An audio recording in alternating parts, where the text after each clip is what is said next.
মনত অযুত আশাৰ সপোন এদল মহিলাৰ।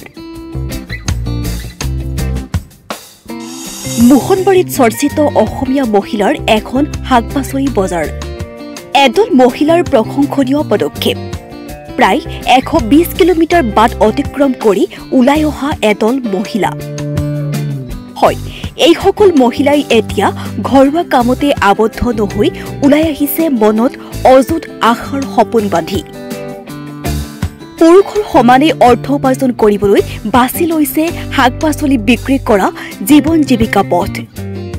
আজিকালি এতিয়াতো লাভ কৰিবলৈ নাই, কাৰণ কেলে এতিয়া টকাৰ যুগ আহিলে, যিকোনো ক্ষেত্ৰতে টকা পইচা দৰকাৰ হয় আমাক।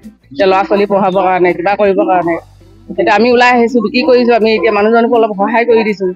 তেনেকুৱাকে মানে আমি এতিয়া অলপ উপকৃত হ'ব পাৰিছো। মানে এইটো বেপাৰত মানুহজনো অলপ ৰেহাই পাইছে, ভাল হেৰি এটা পাইছো আমি, উপায় এটা। পুৰুষৰ সমানে সদিয়া এইসকল মহিলাই নিজৰ পৰিয়ালক পোহপাল দিয়াৰ লগতে তথাকথিত সমাজত দেখুৱাইছে সুন্দৰ কৰ্ম নিদৰ্শন। লাহোৱালৰ মোহনবাৰী মহিলা শাক-পাচলি বজাৰখনক লৈ এতিয়া বৃহত্তৰ অঞ্চলটোত সৰ্বত্ৰে চৰ্চিত হৈ পৰিছে। আমি কিছুমান 40 টকা আনিলে 60 টকাত বিক্ৰী কৰোঁ, বা 10 টকা এটা আমি কমিশ্যন ল'বই লাগিব, গাড়ী ভাড়া অহা যোৱা হেৰি কৰাটো। তেনেকে কৰি বিক্ৰী কৰোঁ।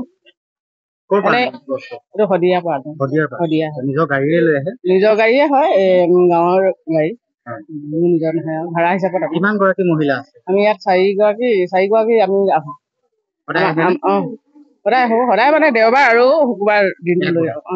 আৰু বাকী নাওহলীয়া যাওঁ। বজাৰ আপোনালোকে দখল কৰিছে? হয়, মহিলাখিনি হয়। এই যিসমূহ শাক-পাচলি বাৰীৰ পৰা নিজেও কৰোঁ আৰু বাৰীৰ পৰা আনো। কিছুমান বেলেগে কৰে যে গাঁৱত, তেনেকুৱা পৰা আনো। ঘৰ শদিয়া। বজাৰ হেৰি কৰাৰ পৰা নিজৰ খৰচ নিজে চলিব পৰা হৈছো, আৰু বজাৰ আহি ভাল লাগিছে। আগতে আকৌ মানুহজনৰ ইনকম থাকোঁ, এতিয়া নিজে কৰি নিজে ভাল লাগিছে। খৰচ পাতি কৰি। ক'ৰ পৰা আহিছে আপুনি? শদিয়াৰ পৰা আহিছে। কিমান গৰাকী মহিলা আহে শদিয়াৰ পৰা? শদিয়াৰ পৰা এতিয়া ক'ব নোৱাৰি, 1000 ওপৰ হ'ব পাৰে। ইয়ালে 12জনীমান আহিছো, গাড়ী 2খন, 4জন চলিলে। কেতিয়াৰ পৰা? আজি 2 মাহমান হ'ল। বস্তু বাহিনীবিলাক আপোনালোকে নিজে লয় নে? নিজে লয় বজাৰ। চব লোকেল বস্তু নে? লোকেল নহয়, নিজে বুটলো আৰু কচু বুলি সেইবোৰ চেংমা এতিয়া আহিব আৰু ছিজন। নিজে খেতি কৰা নে অন্যান্য লোকৰ পৰা আনো কিছুমান। আমি প্ৰায় নিজৰ গাঁৱৰ হেৰি এইবোৰ জংঘলৰ সোমাই নিজৰ হেৰি আনো, টিকনিবৰা, চেংমৰা, এইবিলাক আমি নিজে, খুতুৰা, ঢেকীয়া, কচু, এইবিলাক চব আমি নিজে কিনি মেলি আনো। আৰু ঘৰতো অলপ চলপ কৰোঁ বাৰু, ভাতকেৰেলা, জিকা সেইবোৰ খেতি।